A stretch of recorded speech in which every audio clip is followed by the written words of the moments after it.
Hello, sports fans. This is Tyler Laviolette of Two Guys Talk Sports, going solo for the second week in a row, and it is with heavy hearts to announce that. The reason for that is because Jake Waxman is currently still in Indiana, as he had to spend time dealing with the fact that with the loss of his grandfather on Wednesday. I am not sure on if he will be back next week, but Jake, we are thinking of you, and I'm going to do my best to try to keep the show going still in your absence. With that out of the way, we have some interesting topics to get into this week, starting with the fallout from the trade deadline on Monday at 6 p.m. Over the weekend, after last week's show, we had two big blockbuster trades happen.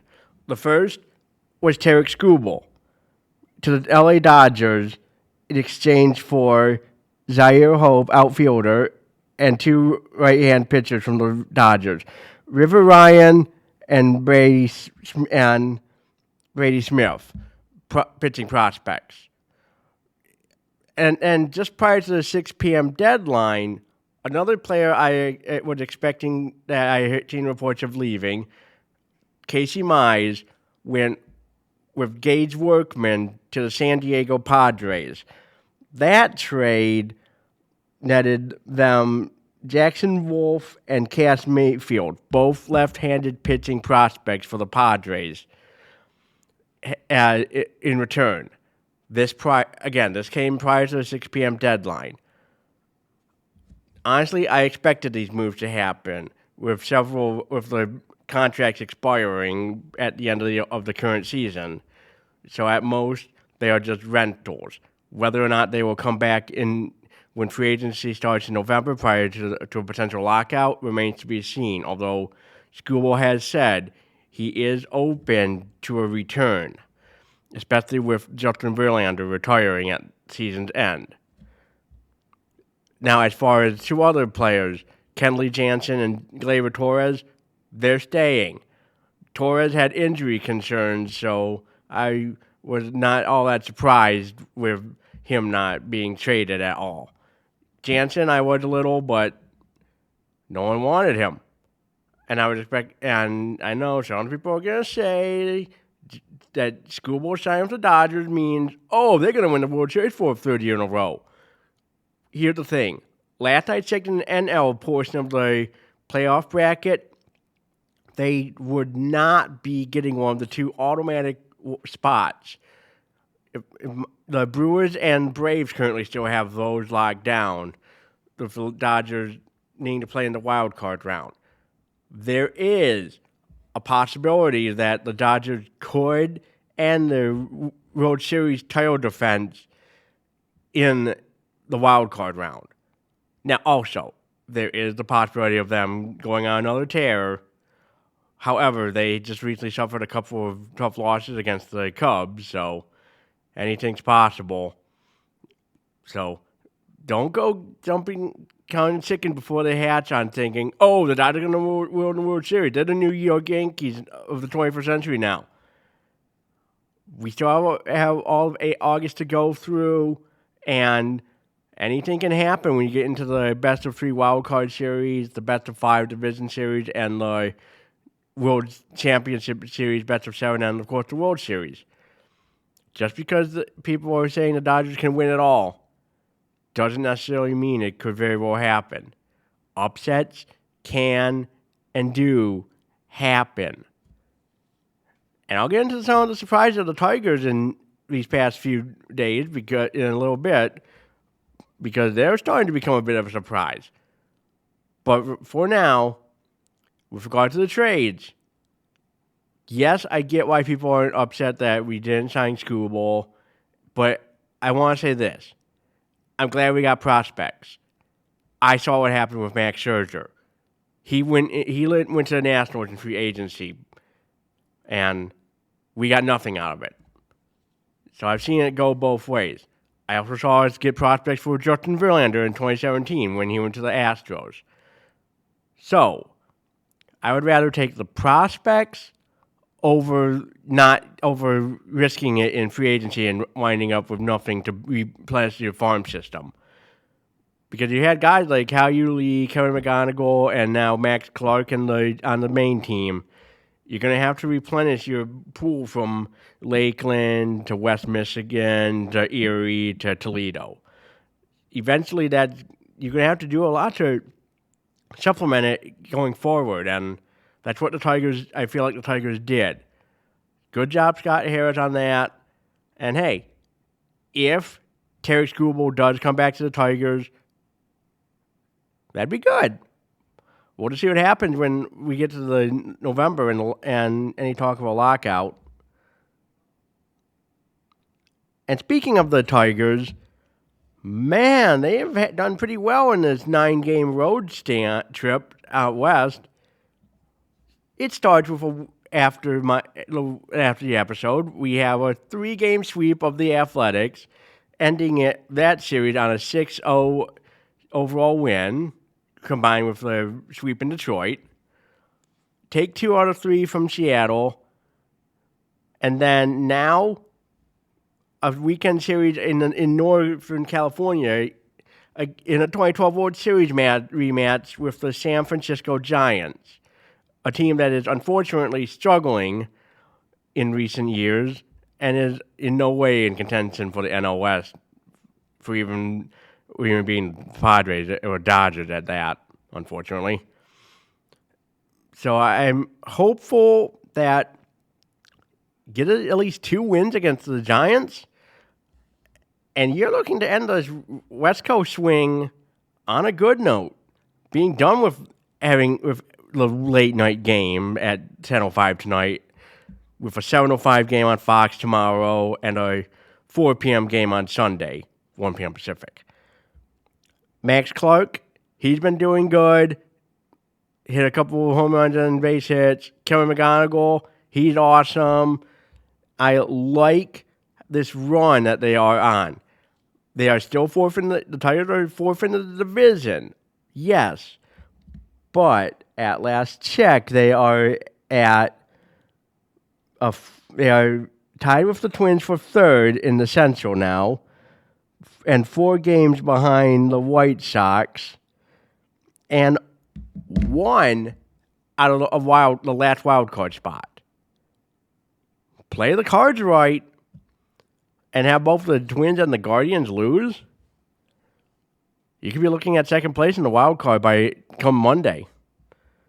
Now, could that actually happen? We'll see.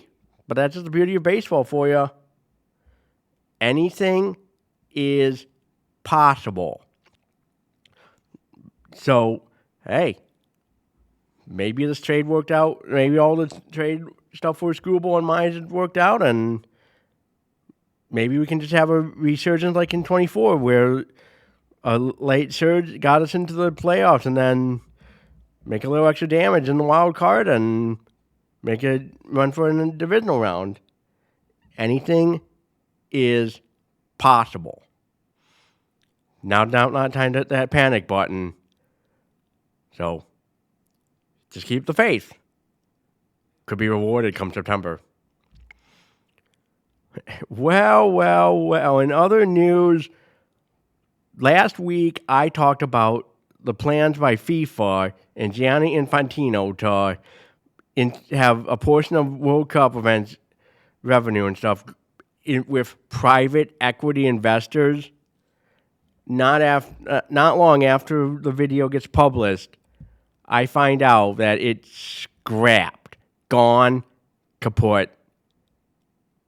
It's pretty clear that the fact that UEFA wanted to boycott the World Cup alone did a lot to cause some problems for this in going forward.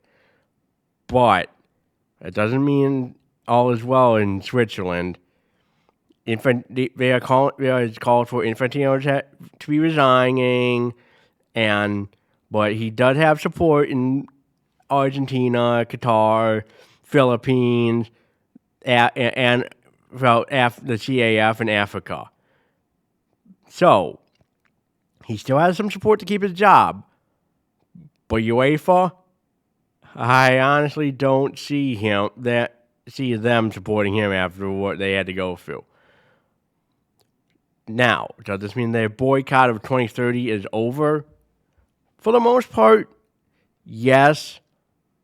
But here's the thing: that doesn't mean they are saying it immediately. At least from my understanding. And CONCACAF and Asia's confederations both expressed disappointment at the proposal, like I said last week.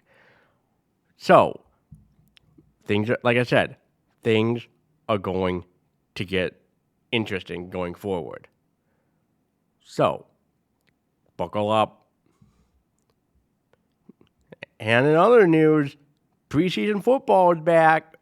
Well, okay, NFL football is back. Preseason started last night in Canton, Ohio, with the Cardinals and Panthers playing in the Pro Football Hall of Fame game. Panthers winning that one in a crazy finish. And here in Detroit, as we get going with training camp, good news. Jahmyr Gibbs staying with the Lions. 3-year, $67.5 million deal. Yes, David Montgomery is gone. Yes, Alex Anzalone's gone. But to know that Gibbs is staying, that is good. He is one of the good running backs out there.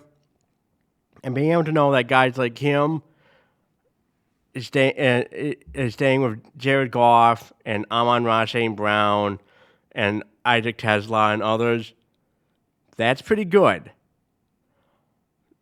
Next Thursday, is where the fun really begins for the Lions in their first of 3 preseason games. And I am really looking forward to see what happens in various position battles. Not necessarily quarterback, but there are plenty of good opportunities for figure out who makes it on the final early on and who gets the cut. Now, if I'm not mistaken, only one home game for the Lions in preseason because of playing 9 home, actually 8 in Ford Field and 1 home game in Germany this year because of the odd number of games. But it's still pretty good that the Lions are still having this opportunity. And yeah, preseason football means starters aren't going to get much playing time because they'll be guaranteed with positions. But at the very least, it is good to know that football is fast approaching. And like I said, I'm really happy for that to be coming pretty soon.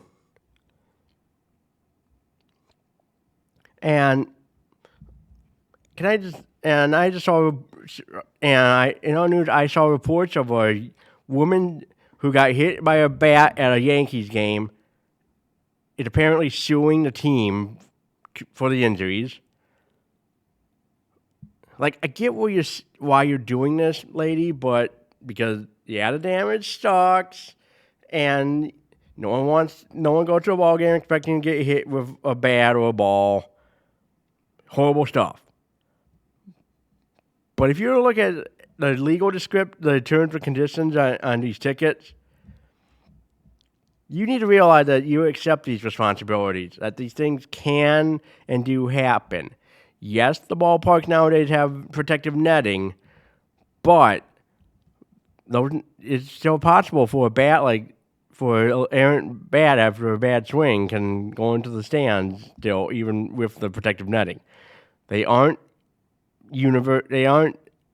designed to keep everything out. So, I don't know what the status of this lawsuit is going to be, but I just find it a bit ridiculous at times, but also, at the same time, I get it. Doesn't mean I agree with it, though. And like I said, you have to accept these liabilities when you go to a ball game. You have to accept the fact that these things happen. They may stink if you have to deal with an injury, but still, it's just not something you can easily sue over because they probably have such good protections and risk liabilities already assured. So we'll see what happens with that lawsuit going forward. But for now, like I said, I have my doubts on it succeeding. If it does succeed and she does get some money or at least gets a settlement happens, good for her. Like I said, I have my doubts.